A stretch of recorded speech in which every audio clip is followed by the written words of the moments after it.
This Huberman Lab podcast summary provides an in-depth exploration of ketamine, a compound initially regarded as a drug of abuse, now used clinically for treating depression, suicidality, and PTSD, and its effects on the brain.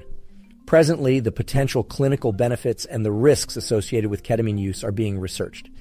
Ketamine generates what is known as dissociative states, which are explored further in the podcast. Ketamine can bring about both immediate and over the long term alter neural circuitry. With this, the podcast host goes on to discuss neuroplasticity, the capacity of your nervous system to change with experience, and brain-derived neurotrophic factor, a neurotransmitter crucial for learning and memory modifications in your nervous system. Ketamine is revealed to be akin to phencyclidine, or PCP, another drug of recreational use, and both function as dissociative anesthetics. The interest and understanding of ketamine in clinical as well as recreational usage have increased, and often people legally access ketamine to treat depression and may use it recreationally, which increases the potential for abuse. The podcast transitions into the history and treatment of depression, starting with the monoamine hypothesis of depression, which posited that monoamine's deficiencies, serotonin, dopamine, norepinephrine, triggered depression. Anxiety, depression, and other disorders were assumed to derive from imbalances in neurotransmitters like serotonin, dopamine, and norepinephrine. But neurotransmitter-boosting drugs like Prozac, Zoloft for serotonin, and Wellbutrin for dopamine and norepinephrine only lead to symptomatic relief in about 40% of users and had associated side effects, hence the requirement for alternatives like ketamine. Moreover, the topic highlights ketamine's anesthetic properties and its usage in varying degrees for treating depression, suicidality, and PTSD. Ultimately, the wide range of effects based on dosage, administration route, and personal factors highlight how differently individuals may react and why some may have negative experiences with recreational ketamine use. A common preclinical model of depression in labs prominently features ketamine, showing how our understanding of this compound continues to evolve. The podcast continues with an exploration of ketamine's effects in the context of clinical studies. A prominent focus is on the concept of taut helplessness, a preclinical model of depression often used with animals. The model is simple. A rat or mouse is put into water, and at some point it stops trying to swim, sinking into the water, a parallel drawn to the feeling of helplessness when humans are depressed. The podcast delves into the issue of depression in humans, citing symptoms like consistently waking around 2:30 or 3:30 in the morning and not being able to fall back asleep. One of the theories of depression is that sufferers stop thinking positively about their future. So the positive anticipation of future events becomes the absence of such anticipation. Tests began on the effects of ketamine on the learned helplessness model, with findings that animals injected with ketamine below full anesthesia dosage would swim for life much longer, implying that ketamine was overcoming the sense of helplessness or brought out antidepressant effects.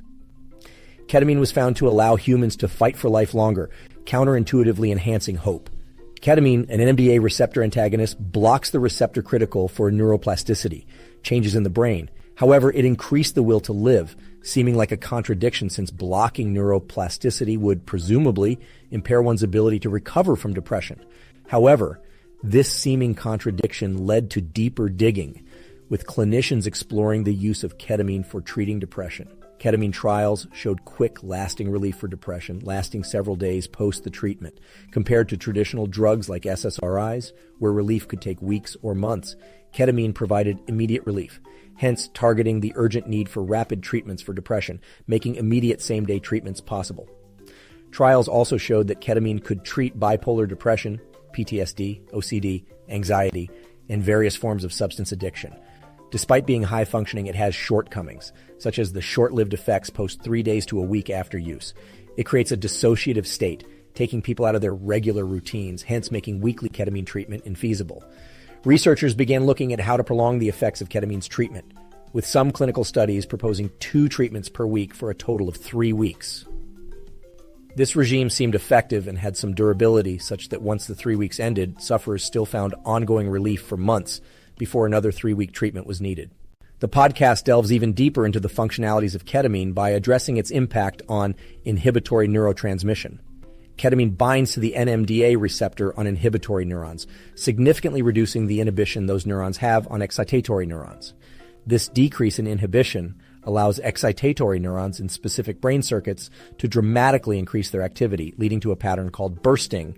Bursting activity stands out, occurring more frequently and at higher levels than the usual pattern of activity in these neurons.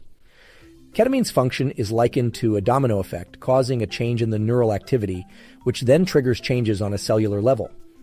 Without getting too deep into the science of it, these changes lead to an alteration in gene expression within the cells, leading to the creation of proteins that influence how the neurons respond to any recurring unusual activity. It helps the brain adapt and respond more efficiently without having to go through the metabolically demanding process of neuroplasticity again.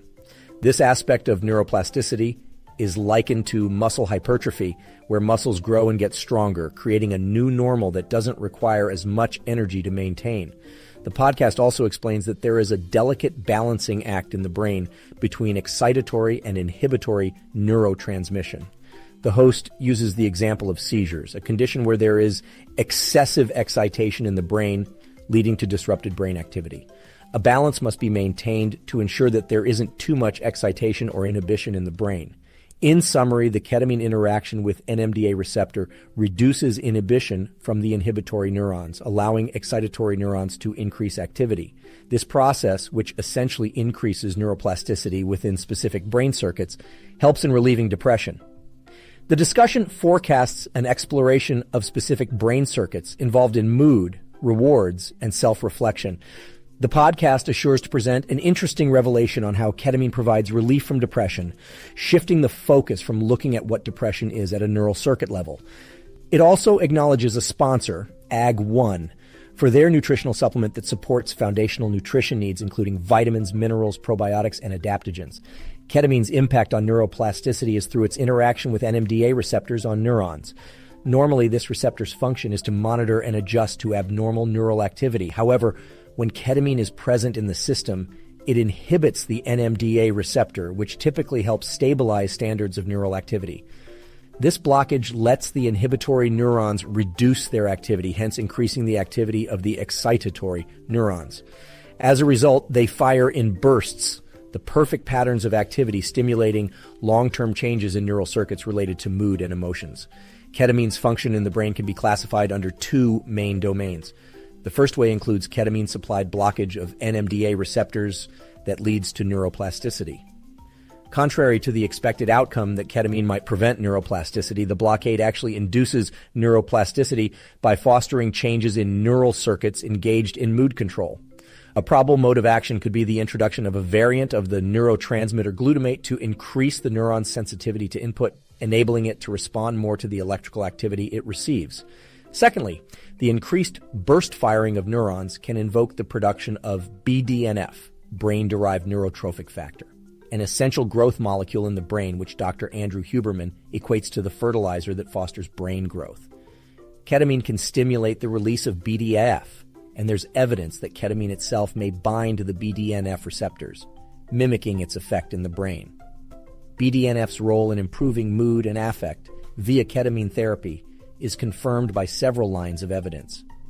For instance, mice that genetically lack the capability to produce BDNF ceased to respond to ketamine's therapeutic effects, indicating BDNF's essential role in enhancing mood. Another intriguing facet that the podcast unfolds is ketamine's ability to mimic the effects of BDNF, which many might not know, and that it's currently being explored by researchers keenly.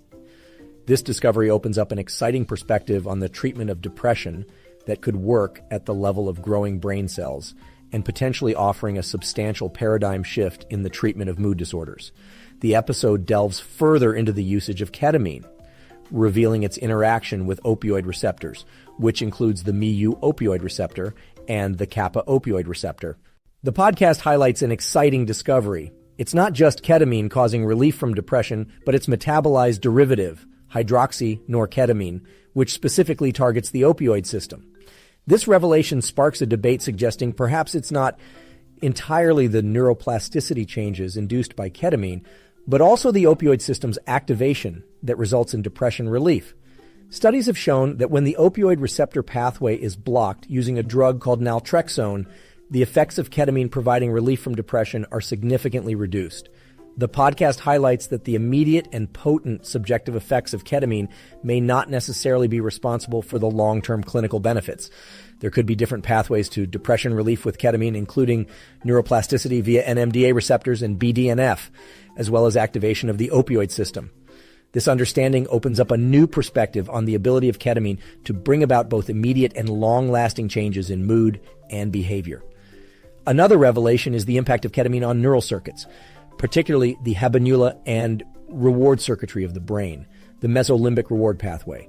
It's explained that activation of the habenula can lead to pro-depressive symptoms by reducing dopamine levels, a neurotransmitter linked with enhancing mood and motivation and increasing cortisol.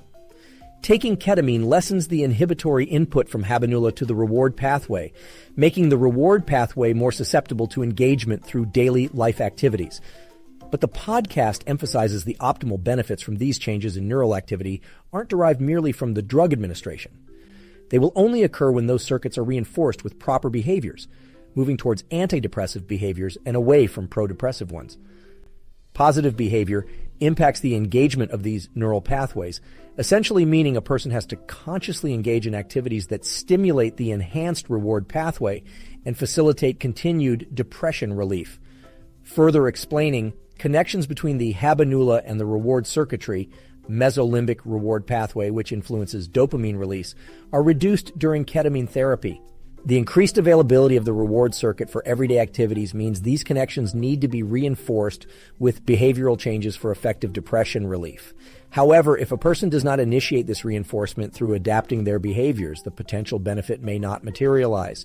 The episode reinforces the importance of moving around more, becoming more active socially, and taking proactive action in maintaining mental and physical health as key ingredients in maximizing the benefits of altered neural circuits. This discussion of neural circuit changes because of drug administration emphasizes the need to engage in proactive antidepressive behaviors, which is an important focus when battling depression.